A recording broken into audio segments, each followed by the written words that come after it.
नमस्ते दोस्तों। Share market जो है उसका अपना ही अंदाज है। आज के माहौल में क्या हमें शेयर बेचना चाहिए, खरीदना चाहिए, रीबैलेंसिंग करनी चाहिए उसकी, या हमको चुप मार के बैठ जाना चाहिए। ये इंडिविजुअल जो ट्रेडर है उसके ऊपर डिपेंड करता है कि उसके पास स्टॉक्स हैं या उसके पास स्टॉक्स नहीं हैं। लेकिन चलिए हम देखते हैं कि आज के सूरत हाल के अंदर बेस्ट ऑप्शंस जो हैं वो क्या हो सकती हैं। तो दोस्तों, welcome to stocks in uptrend और मैं हूं आपका होस्ट अनिल शर्मा। सबसे पहले बात आती है कि क्या हमको, जब मार्केट गिर रही है, हमको क्या एवरेजिंग करनी चाहिए। तो एवरेजिंग करने का बेस्ट तरीका क्या है? एवरेजिंग करने का बेस्ट तरीका यह है कि जब निफ्टी ऊपर जा रहा हो, निफ्टी ऊपर जा रहा हो और आपका स्टॉक भी जो है ना वो भी ऊपर जा रहा हो, दोनों जब ऊपर जा रहे हो तब आपको एवरेजिंग करनी चाहिए। It is known as a pyramid effect. फिलहाल तो दोनों के दोनों नीचे हैं, कितना नीचे गिरेंगे हमें पता नहीं है। फिर भी आप समझ लीजिए, अगर निफ्टी ऊपर जा रहा है, आपका स्टॉक ऊपर जा रहा है, परफेक्टली ऑलराइट, दोनों ठीक है एकदम। लेकिन निफ्टी नीचे जा रहा है, आपका स्टॉक ऊपर जा रहा है, तो मान के चलिए वो स्टॉक भी नीचे आ जाएगा। तो बेस्ट एवरेजिंग कब होती है? जब निफ्टी भी ऊपर जा रहा है और आपका स्टॉक भी ऊपर जा रहा होता है। So simple. तो एवरेजिंग का तो फिलहाल हमारे पास कोई ऐसा टाइम नहीं है अभी, लेकिन हो सकता है आपके पास कोई स्पेसिफिक शेयर हो। फिर भी मैं कहता हूं, क्योंकि निफ्टी नीचे गिर रहा है, तो आप बहुत ध्यान रखिए कि आपका शेयर जो है कहीं पिट ना जाए, घाटा ना बढ़ जाए थोड़े से लालच के चक्कर में। दोस्तों, दूसरा है कि टैरिफ की वॉर चली हुई है आजकल यूएस से। फार्मा के अंदर भी टैरिफ उन्होंने लगा दिया है और ऑटो में भी लगा दिया है। पहले ऑटो की बात कर लेते हैं। तो दोस्तों, ऑटो की जहां तक बात है, वहां वो ये है कि गवर्नमेंट ने अभी तक सिर्फ टेस्ला को ये बोला है कि आप 8,000 कारें वहां से मंगवा लीजिए, उनको इंडिया में असेंबल कर लीजिए, आपको जो है हम ड्यूटी में रिलीव कर देंगे। 8,000 कार्स की एक साल में। मारुति कितना कार बेचती है हर महीने? करीब करीब 2 लाख। महिंद्रा कितना बेचता है? वो भी लाखों में है। तो क्या हमें डरना चाहिए कि टेस्ला आ गई, यहां पर क्या होगा? मार्च के अंदर ऑटोमोबाइल की पॉलिसी आने वाली है। तो आप मान के चलिए, जो सरकार है वो अपनी कारों को, जो भी काम करेगी, अपनी कारों को बचा के ही करेगी। अपनी जो डोमेस्टिक जो ऑटो मार्केट है उसको बचा कर ही करेगी। हाँ, अगर आप चाहें तो आप थोड़ा सा एक व्यू ले सकते हैं कि आप मारुति या M&M लेने की बजाय, अगर आप चाहें तो, मेरे हिसाब से तो इन दोनों में भी कोई प्रॉब्लम नहीं है, अगर आप चाहें तो आप ऑटो एंसेलरीज में जा सकते हैं।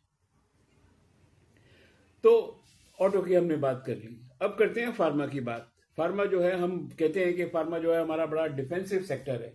बिल्कुल डिफेंसिव सेक्टर है और बड़ी जबरदस्त इंडस्ट्री है। और यूएस के अंदर भी जो है बड़ा जबरदस्त हमारी कंपनियों का काम है। और ये जो कंपनियां जो बेसिकली हैं, ये है सिप्ला है, कैडिला है, आपकी टोरेंट है, सन फार्मा है, अरविंदो है। ये कंपनीज हैं जिनका बहुत बड़ा कारोबार है यूएस के अंदर। अब सवाल है कि इनके ऊपर भी टैरिफ लगेगा, एक्स्ट्रा टैरिफ लगेगा, या जब यहां से एक्सपोर्ट होगा तो इनको इश्यूज आएंगे उसके अंदर। मेरे को ऐसा लगता है कि थोड़े टाइम के लिए फार्मा जो है उसको हमको छोड़ देना चाहिए, या ऐसी फार्मा कंपनीज के अंदर हमको जाना चाहिए जिनकी डोमेस्टिक स्टोरी है। अब ल्यूपिन है, ल्यूपिन का तो सब कुछ एक्सपोर्ट है, अरविंदो का भी एक्सपोर्ट जबरदस्त है, राइट। ये सिप्ला का भी जबरदस्त एक्सपोर्ट है। उन छोड़ दीजिए, उन कंपनियों को जरा देख लीजिए कि मतलब 2-4 महीने रुक जाइए, कोई और ले लीजिए फार्मा के अंदर, हॉस्पिटल के अंदर आ जाइए, हॉस्पिटैलिटी में आ जाइए। नारायणा हृदयालय है, अपोलो हॉस्पिटल है, दे आर वेरी गुड। अगर आपको हॉस्पिटैलिटी के अंदर ही रहना है तो हॉस्पिटैलिटी के अंदर और कौन सी अच्छी कंपनी आप देख लीजिए, वहां पर हो सकता है कुछ और भी कंपनीज हो, आप उनके अंदर भी जा सकते हैं। लेकिन दोस्तों, मेरा कहना एक चीज है कि जो आईटी सेक्टर है, this is a wonderful sector. जब भी डॉलर स्ट्रांग होता है तो आईटी हमेशा इंडिया के लिए पॉजिटिव होता है। क्यों पॉजिटिव होता है? क्योंकि जो ये आईटी कंपनीज हैं जैसे इन्फोसिस है, HCL टेक्नोलॉजी है, विप्रो है और दो चार और कंपनी है, इनका जो बाहर जो बिजनेस है यूएस में बहुत जबरदस्त है। वहां से पैसा कमा के जब इंडिया में भेजते हैं, आप समझिए कि आज से 1 साल पहले 78 रुपए का डॉलर था, ठीक है, तो $1 जब आता था तो 78 रुपए मिलते थे इंडिया के अंदर। अब जो है वो 86 रुपीज से ऊपर है, तो $1 के जब इंडिया के अंदर आएगा तो उसको मिलेंगे कितने, 86 रुपए कंपनी को। कंपनी की जो बैलेंस शीट है वो बहुत इंप्रूव हो जाती है, कंपनी का जो प्रॉफिट है वो बहुत इंप्रूव हो जाता है। डॉलर हमेशा फायदेमंद रहता है कि जबकि आईटी कंपनीज के लिए पर्टिकुलरली।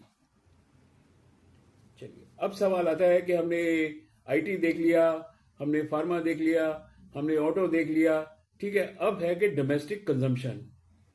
डोमेस्टिक कंजम्पशन के अंदर कौन कौन सी कंपनी हो सकती हैं, जैसे हमारी टाइटन है, ट्रेंट है, उसके बाद एवेन्यू सुपरमार्ट है, शॉपर स्टॉप है, मेरिको है, ब्रिटेनिया है, डाबर है। इस टाइप की जो कंपनीज है डोमेस्टिक कंजम्पशन है, वो तो लोग खाना खाएंगे ही, घड़ियां पहनेंगे ही, फाइन। ये जो एसी बनाने वाली कंपनी है जैसे वोल्टास है, ब्लू स्टार है, they are very good companies, they have given very good results. तो कोई रीजन नहीं है कि ये जो कंपनीज हैं थोड़े बहुत झटके लग सकते हैं, but eventually they will come out of the red. Q3 के रिजल्ट्स इन सब कंपनियों के बहुत कमाल के आए थे। भारतीय एयरटेल को देख लीजिए, कितने गजब के उसने रिजल्ट्स दिए इन Q3। तो इस टाइप की जो कंपनीज हैं जिनका इंडिया के अंदर काम है और उसको बाहर ज्यादा एक्सपोर्ट का चक्कर नहीं है उनके साथ, you can buy those shares very easily. हो सकता है कि जो मार्केट के मूव के हिसाब से ये शेयर ऊपर नीचे हो जाएंगे, बट स्टिल मुझे ऐसा लगता है कि अगर आप इसको साल भर रखेंगे इन शेयर्स को आज की तारीख में के अंदर भी, तो 80-90% तो आपका इंक्रीज हो जाना चाहिए। बाकी आप अपने जो आपका जो फाइनेंशियल एडवाइजर है आप उससे पूछ लो, सलाह ले लीजिए उससे, हो सकता है कि उसके पास और भी बेटर ऑप्शंस हो आपको देने के लिए। छोटे शेयर्स के अंदर अगर आप देखें तो ये भारत इलेक्ट्रॉनिक्स है, बहुत बढ़िया है। ये छोटे के अंदर इवन विप्रो है, 300 रुपए के आसपास है, बहुत बढ़िया है। जोमेटो है, लॉन्ग टर्म के लिए तो कमाल है भाई। अभी जो हमारे पास जो प्रॉब्लम हमारे पास शॉर्ट टर्म की है, जिसका जो ट्रेंड है वो डाउन है, लेकिन लॉन्ग टर्म ट्रेंड तो ब्रोकर्स भी बोलते हैं, आज की आप जो एक्सपर्ट है ट्रेड शेयर मार्केट के, वो भी बोलते हैं कि long term trend is intact. तो डर किस बात का है फिर? डर इस बात का है कि आपके पास शेयर जो है वो फंडामेंटली स्ट्रांग नहीं है। दोस्तों, ये जो शेयर जो है जो फंडामेंटली स्ट्रांग नहीं है, ये जो डिस्क्रिप्शन, जो वीडियो के नीचे जो डिस्क्रिप्शन है वहां पर जाइए, मैंने वहां पर 3 साइट्स दी हुई हैं। जो भी शेयर्स आपके पास हैं आप उन शेयर्स को वहां जाके एनालाइज कर सकते हैं। सिर्फ एक चीज का ध्यान रखना उसके अंदर कि net profit margin must be increased by minimum 20% quarter to quarter basis, और ईयर टू ईयर भी है तो बहुत बढ़िया बात है, फिर तो कोई इशू है ही नहीं। जो जहां तक ये नेट प्रॉफिट मार्जिन की बात होती है, ये भी दोस्तों मैं बता दूं आपको, सेक्टर टू सेक्टर डिफर करता है।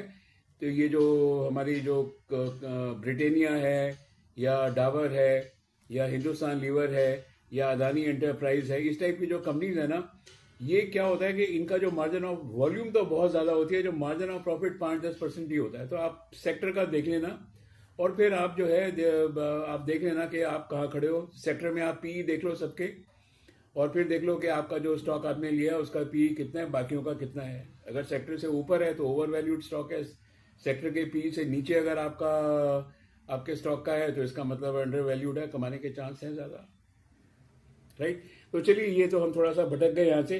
तो हमने अब क्या है कि हम आते हैं पोर्टफोलियो रीबैलेंसिंग के ऊपर। दोस्तों, ये पोर्टफोलियो रीबैलेंसिंग क्या है? कभी कभी क्या होता है कि जो आपने शेयर जब लिया तो शेयर तो अच्छा है, लेकिन कोई गवर्नमेंट की न्यूज आ गई, कंपनी की न्यूज आ गई, जिसकी वजह से शेयर जो है वो खराब हो गया, गवर्नेंस इशू हो गए, शेयर खराब हो गया। अब क्या करें उस शेयर को? ऐसे शेयर्स में बेटर है कि आप निकल के किसी लार्ज कैप में आ जाइए, क्योंकि जब शेयर मार्केट ऊपर जाएगी सबसे पहले लार्ज कैप भागेंगे, उसके बाद स्मॉल कैप भागेंगे, मिड कैप भागेंगे और फिर स्मॉल कैप भागेंगे। पेनी स्टॉक का तो भगवान ही मालिक है, क्या हो सकता है उनका। तो अगर मेरे को सम टोटल करना हो तो मैं आज की तारीख में, which I am also doing right now, वो ये है कि I am of the view no buying at present, only rebalancing somewhere wherever I feel कि जो स्टॉक है अननेसेसरी मैं फंस गया हूँ इसके अंदर, then I would do little rebalancing, और मुझे 500-1000 रुपये का उसमें नुकसान भी होगा तो मतलब आई टेक इट, क्योंकि आज आज तो थोड़ा बहुत नुकसान है। हो सकता है कि कल जो है मतलब अगले आने वाले 6 महीनों के अंदर यही शेयर जो है जिसको मैं रीबैलेंसिंग करके कोई और शेयर खरीदूंगा वो कहीं ज़्यादा प्रॉफिट दे देगा। तो मेरी जो समझ थी वो मैंने आपके सामने रख दी है। अब आपको डिसाइड करना है अपने ब्रोकर से मिलके, अपने फाइनेंशियल एडवाइजर से मिलके, और खुद फंडामेंटल एनालिसिस को समझ के कि आपको शेयर रखना चाहिए कि नहीं रखना चाहिए। मेरे को 2-3 लोगों ने अपने शेयर्स भेजे हैं पिछले वीडियो को जब मैं देख रहा था कि उनका पोर्टफोलियो था, बड़ा मज़ा आया। उनका गौरंग पटेल जी हैं, ज़बरदस्त उन्होंने पोर्टफोलियो बनाया हुआ है, वेरी हैप्पी। तो आधे से ज़्यादा शेयर तो मेरे पास भी, आधे से भी कहीं ज़्यादा शेयर तो मेरे पास भी हैं, 2-3 नहीं है। मैं एनालिसिस करके देखूंगा कि गौरंग पटेल जी ने से मैं मैच करता हूँ कि नहीं करता हूँ। बहरहाल मेरे को बहुत अच्छा लगता है जब आप अपने पोर्टफोलियो की डिटेल्स मेरे को भेजते हैं और उनको एनालाइज करता हूँ, तो मैं बोलता हूँ भाई मेरे पास भी ये शेयर पड़े हुए हैं, कोई बात नहीं। मुबारक हो गौरंग पटेल जी आपको, और सब मेरे चैनल वालों को नमस्कार। इस चैनल को लाइक करिए, शेयर करिए और सब्सक्राइब ज़रूर करिए। जय हिंद।